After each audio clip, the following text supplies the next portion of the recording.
பக்கத்து கிராமத்தில் உள்ள ஒரு அழகிய பெண் மீது காதல் கொண்டிருந்தான் ஒரு இளைஞன். தினமும் அவளை காணாவிட்டால் கண்கள் உறங்காது என்கிற அளவுக்கு அவள் மீது காதல். ஒரு நாள் அவனது தந்தை இறந்து விட்டார்.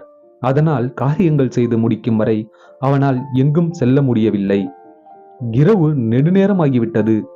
அன்று அவனால் தன் காதலியை பார்க்க முடியவில்லை. எல்லா சோகங்களுக்கும் இடையே அவளை பார்க்க முடியவில்லை என்ற ஏக்கம் அவனை தூங்கவிடாமல் செய்தது.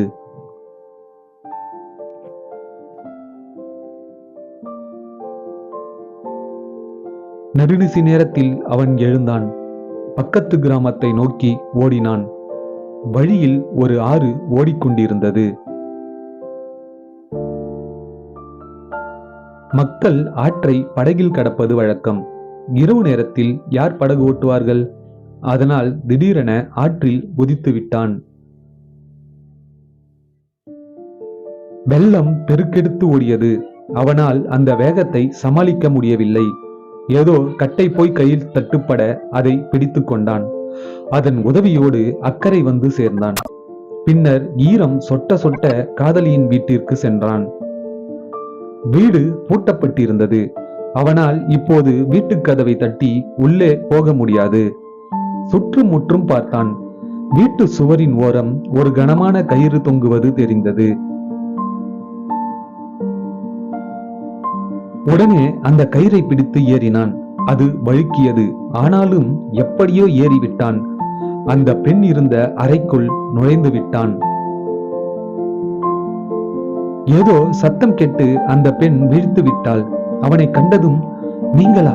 எப்படி இந்த நேரத்தில் என்று ஆச்சரியமாக கேட்டாள். அவன் வந்த விதத்தை விளக்கி சொன்னான். அவனிடமிருந்து ஏதோ துர்நாற்றம் வீசுவதை அறிந்த அந்த பெண் ஏதோ தவறு நடந்துள்ளது என அறிந்தாள். கயிற்றை பிடித்துக் கொண்டு ஏறினீர்களா? அப்படி கயிறு அங்கிருக்க வாய்ப்பில்லை என்று கூறிவிட்டு அந்த சுவர் ஓரம் விளக்கை எடுத்து சென்றாள். அங்கே அவள் கண்ட காட்சி உடல் சிலிர்த்து தூக்கி வாரி போட்டது. சுவரில் இருந்த ஒரு பொந்தில் தலையை நுழைத்தபடி ஒரு கொடிய விஷப்பாம்பு தொங்கிக் கொண்டிருந்தது. ஐயா, இதை பிடித்துக் கொண்டா ஏறினீர்கள் என்று அவள் கேட்க, ஆமாம் என்று பதில் கூறினான். ஆற்றை கடக்க நீங்கள் பயன்படுத்தியது கட்டைதானா என்று அவள் கேட்டாள்.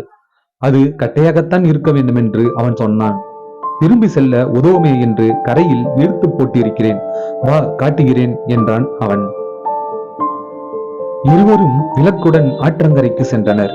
அங்கு வெளிச்சத்தில் பார்த்தபோது அவன் பற்றி கொண்டு வந்தது கட்டையல்ல, அது ஒரு பிணம்.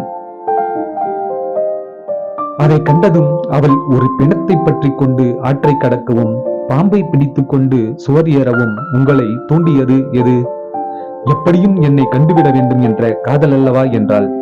அற்ப சுகம் அளிக்கக்கூடிய என் மீது வைத்த காதலை இரவின் மீது வைத்தால் ஞானியாகி விடலாமே என்றாள். அவள் வார்த்தை அவனை உலுக்கியது. உடனே அவளை விடுத்து திரும்பினான். தன் வீட்டுக்கு அல்ல, காட்டுக்கு. அங்கே தன் காதலியை கொண்டிருந்த தீவிரத்தை போல் பன்மடங்கு தீவிரமாக இறைவனை காண தவம் இருந்தான். அவன் மனம் தெளிந்தது. ஒரு பெண்ணிடம் மட்டுமல்ல, இந்த உலக ஜீவராசிகள் அனைத்தின் மீதும் அவன் அன்பு மலர்ந்தது. சாதனை புரிய விரும்புவனுக்கு சோதனை வருவது என்பது வாடிக்கைதானே. ஒரு நாள் அவனது தவச்சாலையை கடந்து சென்றால் ஒரு பெண். அவனது பழைய உணர்வுகள் கிளர்த்து எழத் தொடங்கின. அவள் அழகில் மயங்கி தன்னிலை மறந்த அவன் எழுந்து அவள் பின்னே நடக்கத் தொடங்கினான். அவள் வீடு வந்தது. அவள் நுழைந்தாள். பின்னால் அவன் நுழைய முயன்ற போது திண்ணையில் அமர்ந்திருந்த அவள் கணவன் தடுத்து நிறுத்தினான். ஐயா, எங்கே போகிறீர்கள்? என்ன வேண்டும் என்றான். எது கேட்டாலும் தருவாயா? ஐயா, உங்களை பார்த்தால் நீண்ட நாள் தவம் செய்த துறவி போல் உள்ளீர்கள். நீங்கள் கேட்டதை தருவதால் எனக்கு புண்ணியம் உண்டாகும். எனவே நீங்கள் கேட்பதை என்னால் முடிந்தால் தருகிறேன் என்றான். உன் மனைவியை கூப்பிடு, நான் அதை அவளிடம்தான் கேட்க வேண்டும். அவன் தன் மனைவியை வெளியே அழைத்தான். வெளியே வந்த அவள், ஐயா கேளுங்கள், என்ன வேண்டும் என்றாள். அவன் கேட்டான், அம்மா, உங்கள் தலையில் உள்ள 2 கொண்டை ஊசிகளை தருவீர்களா? அவள் ஊசிகளை தலையில் இருந்து எடுத்து கொடுத்தாள். அதை வாங்கி அவன் சட்டென தன் கண்களை குத்திக் கொண்டான். அவன் கண்கள் குருடாகின. பின்னர் தன் 5 புலங்களையும் அடக்கி புத்தியை இறைநிலையில் நிறுத்தி வெற்றி பெற்றான்.